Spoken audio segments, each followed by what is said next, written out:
অন্তর্বর্তীকালীন সরকারের প্রধান উপদেষ্টা ডক্টর মোহাম্মদ ইউনূস বলেছেন, দেশের যে কোনো ক্রান্তি লগ্নে সবাই ঐক্যবদ্ধ থাকলে যে কোনো অন্যায় অবিচার মোকাবেলা করা যায়। শুধু তাই নয়, ঐক্যবদ্ধভাবে কাজ করলে ইতিহাসের গতিপথ পরিবর্তন করা যায়। সেটা আমরা জুলাই আগস্ট মাসে দেখিয়েছি।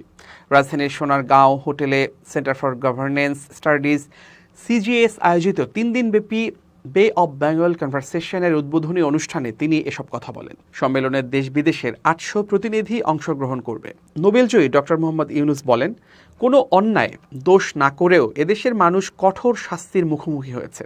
অনেক বড় শক্তির মুখোমুখি হওয়াতে আমরা অভ্যস্ত, কিন্তু আমরা এটাও জানি যে যখন আমরা ঐক্যবদ্ধ হই, যখন আমরা এক হয়ে কাজ করি, তখন আমাদের ইতিহাসের গতিপথ পরিবর্তন করার ক্ষমতা আছে, যেমনটি আমরা 100 দিন আগে বাংলাদেশে করেছি। ডক্টর ইউনূস বলেন, মাত্র 100 দিন আগে একটি অনন্য রাজনৈতিক উত্থানের সম্মুখীন হয়েছিল বাংলাদেশ।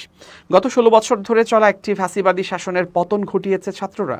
আমি এই সম্মেলনের মাধ্যমে আন্তর্জাতিক অতিথিদের একটি সদ্য উদীয়মান দেশে স্বাগত জানাই।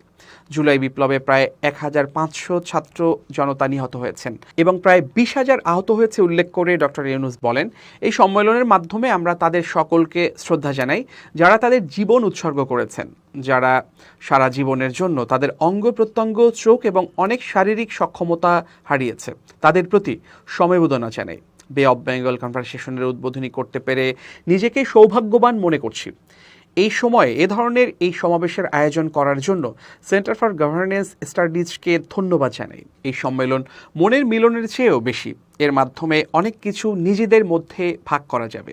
সম্মেলনে অংশ নেওয়া বিদেশিদের উদ্দেশ্যে তিনি বলেন, ঠিক 100 দিন আগে এই শহরে যা ঘটে গেছে তা আপনারা নিজ চোখে দেখে যান। জুলাই বিপ্লবের সময় তরুণদের আবেগ এবং আকাঙ্ক্ষাকে প্রকাশ করে রঙিন চিত্রে আঁকা রাস্তার দেয়ালগুলো দেখুন। দেখতে পারবেন কিভাবে হত্যাকাণ্ড চালানো হয়েছে। একই সঙ্গে তরুণ প্রজন্ম কি চায়, তাদের অভিব্যক্তি দেখে যে কেউ অবাক না হয়ে পারবেন না। এই ঐতিহাসিক সুযোগ হাতছাড়া না করার জন্য অনুরোধ করছি। তিনি আরও বলেন, এই বিপ্লবের কোনো ডিজাইন ছিল না, কোনো কেন্দ্রীয় পরিকল্পনা ছিল না এবং কোনো সংস্থা এটিকে অর্থায়ন করেনি। তরুণরা তাদের নিজের শক্তিতে করেছে।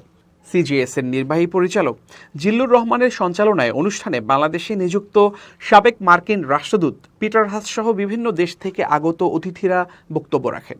সম্মেলনে 77টি সেশনে গবেষক, শিক্ষক, লেখক, সমরবিদ, সাংবাদিক, ব্যবসায়ী, রাজনীতিক সহ বিভিন্ন পেশার 8 শতাধিক ব্যক্তি অংশ নিচ্ছেন।